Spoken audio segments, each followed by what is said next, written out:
బాలయ్య బాబు గారికి పద్మభూషణ్ అవార్డు వచ్చింది. సో ఎట్లా అనిపిస్తుంది మీకు? అంటే నాకు చాలా బాధాకరంగా అనిపిస్తుంది ఆయనకి అవార్డు రావడం అనేది.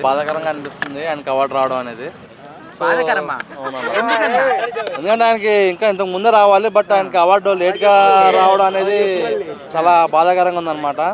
సో ఆయనకి ఇంతకన్నా ముందే ఆయనకి పద్మభూషణ్ ఇచ్చి ఇప్పుడు పద్మవిభూషణ్ ఇస్తే ఇంకా హ్యాపీగా ఫీల్ అయ్యేటోళ్ళం. బట్ ఎనీవే హ్యాపీయే, బట్ కొంచెం లేట్ అవడం వల్ల కొంచెం డిసప్పాయింట్ అవ్వడం జరిగింది. అయితే ఫ్యూచర్ లో పద్మ విభూషణ్ కూడా వచ్చే అవకాశం ఉందంటారా బాలయ్య బాబు గారు? 100% పద్మవిభూషణే కాదు, ఆయనకి భారతరత్న నుంచి కూడా తక్కువే అనమాట. బికాస్ ఇండస్ట్రీలో ఆయన కొడతారన్న ఒక రూమర్ ఉంది, కానీ ఆయన చేసే సేవలు ఎవరికి తెలియదు. సో ఇండస్ట్రీలో ఆయన చేసిన సేవలు ఇంకా ఏ హీరో కూడా చేయదని చెప్పి అనుకుంటున్నాను నేనైతే. అయితే కొంతమంది ఏమంటున్నారంటే వాళ్ళ ప్రభుత్వం ఉంది కాబట్టి ఆయనకి ఇచ్చారేమని కొంతమంది అంటున్నారు. సో దానికి ఏం చెప్తారు? అంటే ఒక 10 years బ్యాక్ కూడా వాళ్ళ ప్రభుత్వం ఉంది, మరి అప్పుడు ఎందుకు ఇవ్వలేదు, ఇప్పుడు ఎందుకు ఇచ్చారు? సో క్వశ్చన్ ఆన్సర్ ఇక్కడ దొరికిస్తుంది మనకి. సో అలాంటిది ఏం లేదు.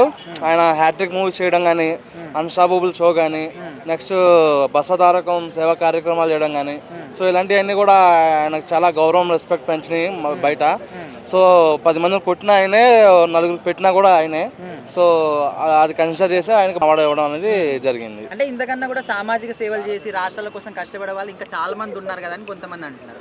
బట్ చేసేవాళ్ళు చాలామంది ఉన్నారు, బట్ వాళ్ళందరూ కూడా ఫేమ్లోకి రారు కదా. ఆయన చేసేది ఫేమ్లో కనబడుతుంటుంది కాబట్టి మేబీ ఈయనకి వచ్చింది.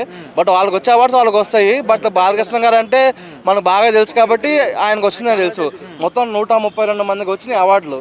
సో వాళ్ళందరిలో మనకు వాళ్ళు బాలయ్య గారు కనబడుతున్నారు. ఇంకా 131 మంది ఎవరికి కనబడతలే కదా, ఎందుకంటే వాళ్ళ పేరు మనకు తెలియదు కాబట్టి. అదే ఇప్పుడు ఇంత ప్రతిష్టాత్మకమైన ఒక అవార్డు వచ్చినప్పుడు తెలుగు సినిమా ఇండస్ట్రీ మొత్తం కూడా గర్వపడాలి కదా.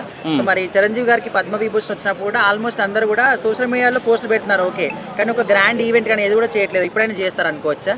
అంటే బట్ అది వాళ్ళ ఇష్టము. బాలకృష్ణ గారికి వాళ్ళకి లోపల ఉన్న ఇంటర్నల్గా వర్క్స్ ఉంటాయి కదా, మరి వాళ్ళు ఓకే అంటే చెయ్యాలని చెప్పి అనుకుంటున్నాను అయితే. సో దానికి గవర్నమెంటే బడ్జెట్ కల్పించి గవర్నమెంటే చెయ్యాలని చెప్పి అనుకుంటున్నాను నేనైతే. ఓకే, ఇప్పుడు యంగ్ హీరోలతో సమానంగా ఇయర్లీ ఒక సినిమా చేస్తున్నారు, పక్కా హిట్ అవుతుంది. సో అసలు బాలకృష్ణ గారి గురించి మీరు ఏం చెప్తారు? ఆయన సినిమాల గురించి కానీ, యాక్టింగ్ గురించి కానీ?